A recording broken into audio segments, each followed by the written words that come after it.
Out of all the different game directors out there are very few who are as near and dear to my heart as Suda51. Hey guys, this is VGTI, and finally I get another chance to gush about Goichi Suda and his games. Rewind this channel back a few years. A younger me got to work on my theory video covering Suda's cult hit Killer7, an absolute mammoth of a game in terms of symbolism and mysteries. I ended up making 2 videos on the topic, so go give them a watch if you're interested. Today, we're back to discussing Killer7, but this time in the context of how it fits in with another series Suda keeps on chugging out, and what it could mean for the future. That's right, no more heroes.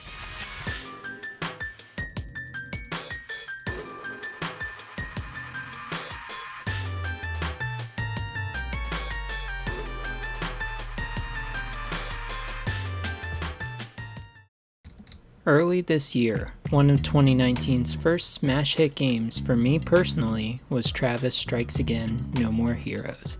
This was a game I had been eagerly anticipating since its announcement. Sure, it wasn't a No More Heroes 3, but it was more No More Heroes.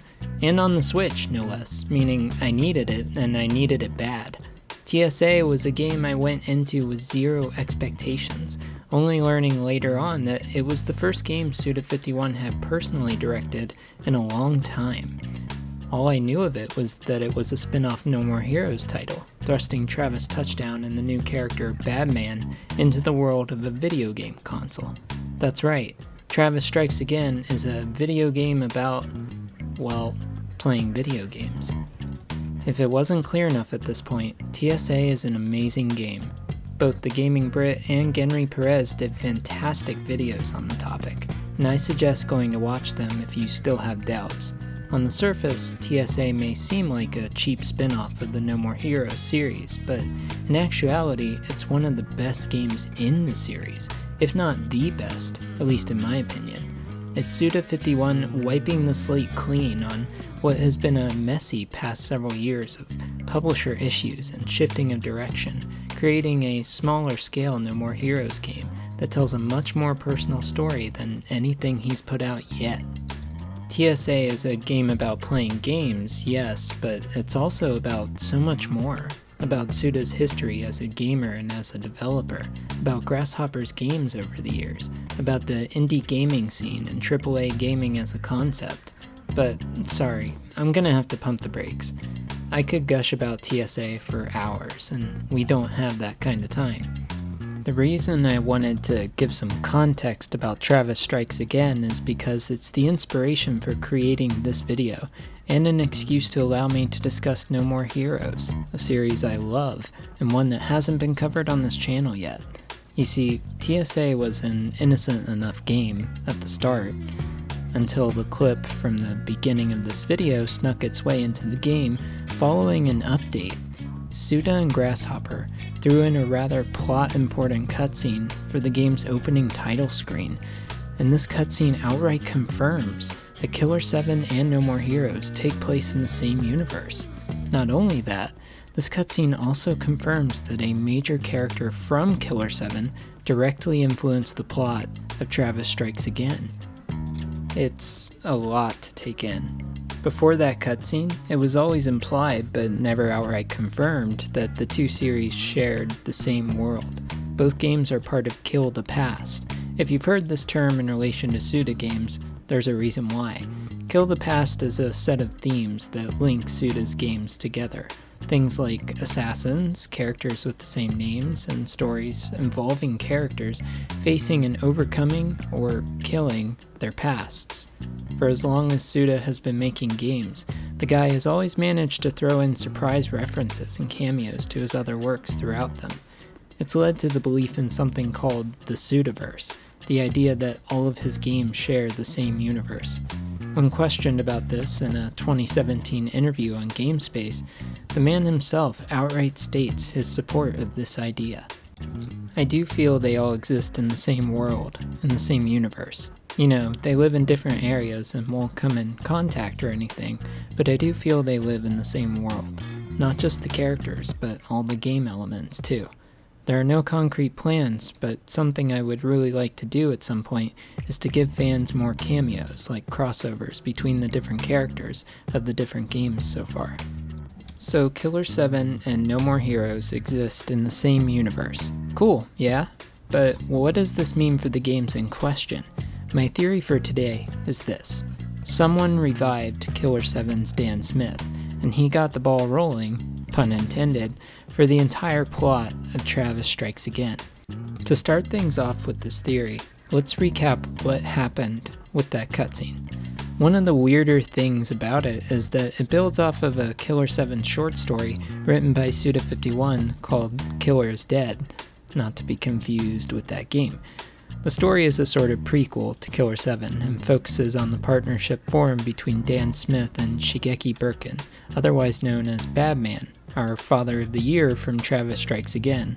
In the story, Badman gets his life threatened by Curtis Blackburn, the organ trafficker we fight in Killer7. In order to protect himself, he hires the services of the Killer7 via Dan Smith. Since this takes place a few years before Killer7, we can assume that Dan Smith interacted with here is actually Garcian, unless it takes place before the Union Hotel killings. Dan Smith and the Killer7's informant, Christopher Mills, aid Badman in protecting him from Blackburn. It's around this time, though, that Badman sets himself on his quest for revenge for his late daughter, Batgirl, after she's killed by Travis in No More Heroes 1. Badman goes into hiding, but not before selling out Dan Smith to Blackburn. After Badman goes into hiding, 7 years pass. He's no closer to figuring out where Travis Touchdown is, and that's when the cutscene happens. Dan Smith tracks Badman down. Badman is panicking, pleading for his life, and explaining to Dan why he did what he did. Dan, intimidating as ever, recognizes the name of Badman's target, Travis Touchdown, an above-ground assassin.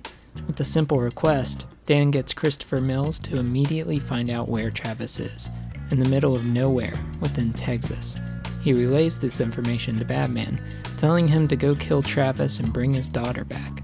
Badman naturally is confused by this, since his daughter is dead. It's at this point that Dan casually breaks into the apartment Badman was hiding in, throwing him a death ball for the Death Drive Mark II console in order to bring it with him on his hunt for Travis. This death ball just so happens to be the first level in Travis Strikes Again, Electric Thunder Tiger 2. Immediately, this cutscene throws up several big questions. Why is Dan Smith alive again after being permanently killed by a Black Heaven Smile in Killer7? Why is Christopher Mills supposedly alive again and working for Dan, despite also dying during the events of Killer7? Why does Dan Smith have a death ball? Why will Badman killing Travis make the two of them square? Don't think too much. Your brain is clogged with muscle. It'll just give you a headache. So here's where we enter theory territory. Shortly after all of the Killer7 get killed by the Black Heaven Smile in Target 5 of the game, Garcian Smith, now the only one of them left alive, goes to the Union Hotel to discover the truth. He's really a mere park ranger, the one who completely wiped out the Killer7's previous incarnation before absorbing them into his own psyche.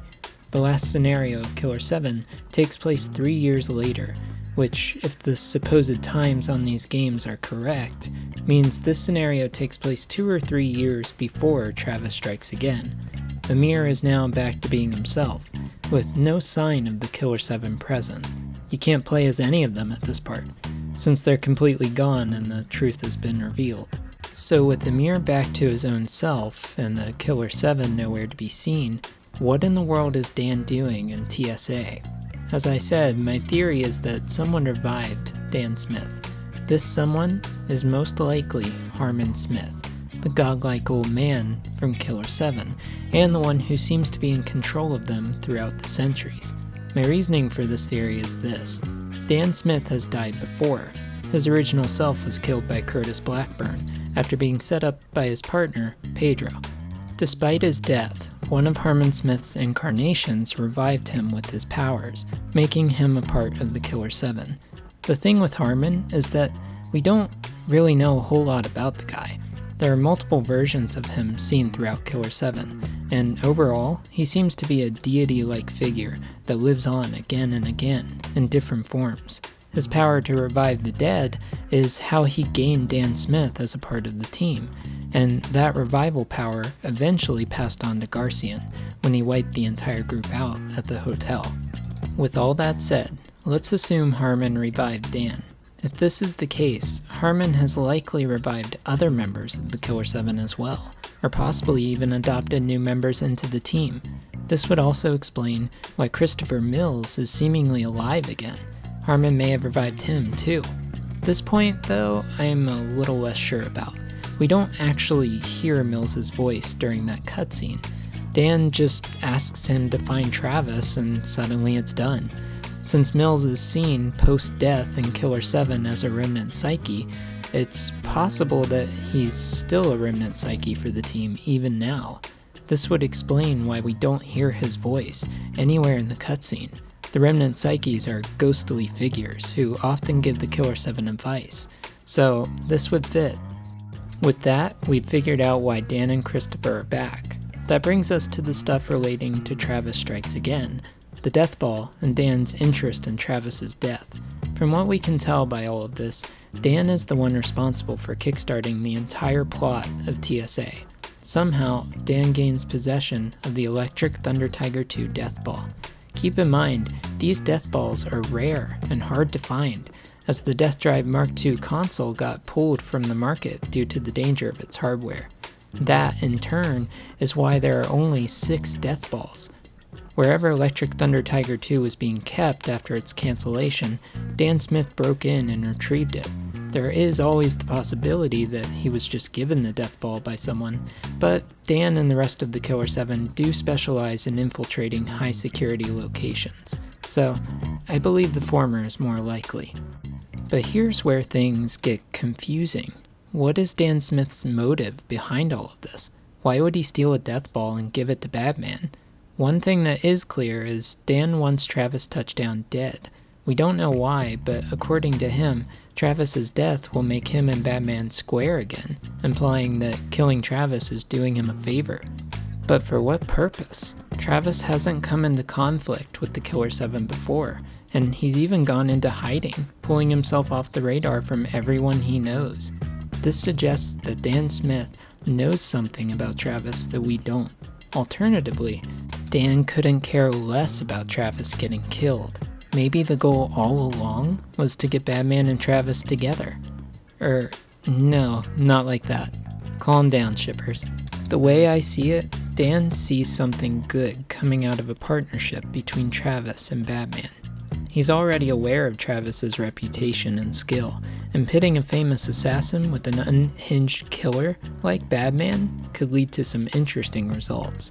Past that, though, we just enter pure speculation territory. The whole "we'll be square" comment in regards to Travis was likely just a ploy to get Batman to go after him, as if he didn't have enough motivation to do so already. Despite all the unknowns, what is clear is this. The Killer7 themselves are setting the stage for what's to come in No More Heroes 3, and this likely means we'll see the group, or at least their influence, in some capacity in that game. After all, why would Suda and Grasshopper go to the trouble of throwing in this plot-important cutscene in a post-launch update? You could argue that it's just a fun little nod at the idea that the two games share the same world, but Dan returning from the dead is too important a detail to just call it an Easter egg. What's more, Travis Strikes Again serves perfectly as setup. By the end of the game, Travis is reunited with Shinobu, and even Batgirl after her revival due to the death balls. With Batman in the group now too, No More Heroes 3 has plenty to dig into. Setup aside, however, TSA is a wonderful game that pays so much love and respect to the medium of games as a whole. No More Heroes 3 is exciting, to be sure, and that trailer for it was awesome, but going forward, I'm always going to appreciate TSA so much for its unique aesthetic, for the personal way it explores Travis Touchdown as a character, and for the way it feels like Suda telling his own story as a game player and developer. Once No More Heroes 3 does release, I'm sure I'll have some videos discussing it on this channel too. Me personally, I can't wait. So, that's it for this theory. Time will tell how correct it actually is. No More Heroes 3 will likely prove or disprove some of it more definitively. Whatever the case, I'm going to keep supporting Suda and Grasshopper in all of their endeavors. And who knows, maybe we can see some more from Killer7 one day. It's a fun time to be a Suda51 fan. What did you guys think of today's theory? Trust your force and head for the Garden of Madness in the comments as we piece these games together. Thank you so much for watching the video, everyone. Not subscribed, but enjoy all the weird theories and video games? Subscribe to the channel to keep up to date on it all. You can also keep up with the channel on its Facebook page, Twitter, or Instagram. Now, if you'll excuse me, I think I'm going to go play Killer7.